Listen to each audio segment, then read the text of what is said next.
Have you ever wondered where hospitals come from? This is our first micro lesson. We're going to talk in just a few minutes and cover the entire history of hospitals in the United States. The fact is, back in the up until the beginning of the 19th century, most hospitals did not exist. If you wanted any kind of medical care in an overnight setting, you might have gone to what was called an almshouse or a home for the poor. And really, they were places you would send people to die. I mean, I hate to be frank like that, but if you heard about someone going to the hospital up until basically the early 1800s, it was not a good thing. Sometimes they were kind of like what we might think of as nursing homes or homes for the elderly, and they're usually run by a charity. So when you look at a lot of even hospitals today, they have a historical charity connection. Now, there were some exceptions to this. In 1736, the very first hospital in the United States was created, Bellevue Hospital in New York City, and it was a former almshouse. So it started out as an almshouse, but there were efforts of some enlightened charities and physicians to try to create a more sophisticated setting. However, the medical care just wasn't there. In fact, those of you who may be familiar with Martha Jefferson Hospital in Charlottesville, this is a postcard from the 1930s, and that is Martha Jefferson Hospital. And you can't see it anymore, but in the bottom right-hand corner, there's a pencil where it says "Where Mama Died." Okay, so even up until the early 1930s, that's what a hospital might look like. Maybe a large person's home, maybe even the physician's home. And some of you who've traveled around Virginia may have seen things like this, or other colonial parts of the United States.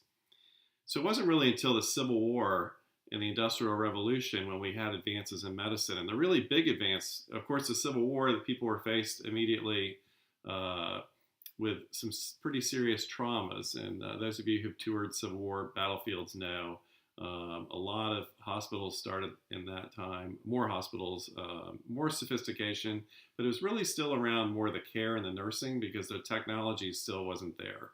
And in fact, a lot of nursing subspecialties like the OR nurse began during the Civil War. There's a great museum at the University of Virginia about nursing, by the way, if you ever have a chance to go. But then in the 1880s, asepsis came around, and basically that was the process of sterilization, and that changed hospitals forever. And so up until the 1920s, you started to have hospitals. But very interestingly, the doctors volunteered their time in the hospitals. They weren't paid for the time they went to the hospital. It was considered part of being a doctor, part of that charitable mission. And this even continued really up until kind of my childhood, where it was expected, even though they may have been paid a little bit, it was still more of a tradition of care. But in the 1920s, that was really the first time you could expect to go to a hospital and be cured. Okay, so that's something you can share at a cocktail party. It really wasn't until the 1920s that we began to have hospitals in the United States. And only after then did we start to have larger urban centers developed. And clearly some of those were developed to serve the poor, but also to help the emerging medical schools, which we'll talk about later, to develop their own physicians. And this is when you started to see more of the academic medical centers in the downtown areas. Interestingly enough, a lot of rural areas were not served very well at all, even until after World War II. And so if you were to travel around southwestern Virginia, you may see a hospital and a house like that postcard I showed you, but you probably wouldn't see much of anything. And after 1946, there was a famous Hill-Burton Act. It's Hill, Hill -Burton, for the two sponsors of the act, passed by Congress, and it provided funding for rural hospitals. And really what it did, it allowed rural hospitals to build a hospital and be 100% reimbursed for the construction costs by the United States government. Well, you can imagine hospitals sprung up all across the United States. And I would challenge you, some of you might live in a more rural area. If you walk into the lobby of your hospital and you look at those nice, brass plaques they have in the lobby, you might see Hill-Burton across there. I've seen it myself in several hospitals in North Carolina. So the Hill-Burton Act allowed hospitals to expand really to what you see today, where basically every kind of county had their own hospital. You see a lot of county hospitals or governmental hospitals. Today, We have 5,000, according to the AHA, and you can Google this, AHA Fast Facts, there are 5,534 hospitals in the United States, which have a total of 894,000 staffed beds.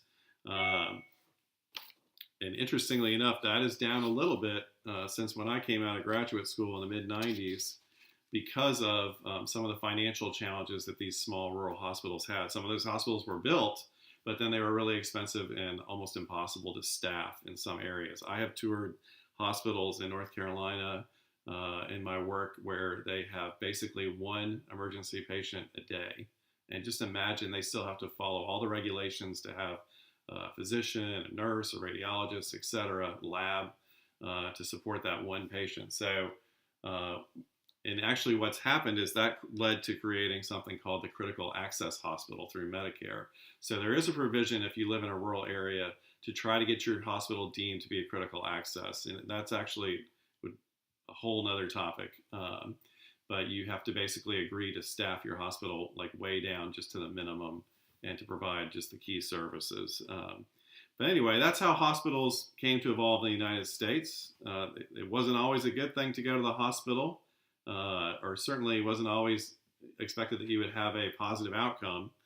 And it really took a while. And I think you can see similar histories if you look around the world, but that's the history of hospitals in the United States.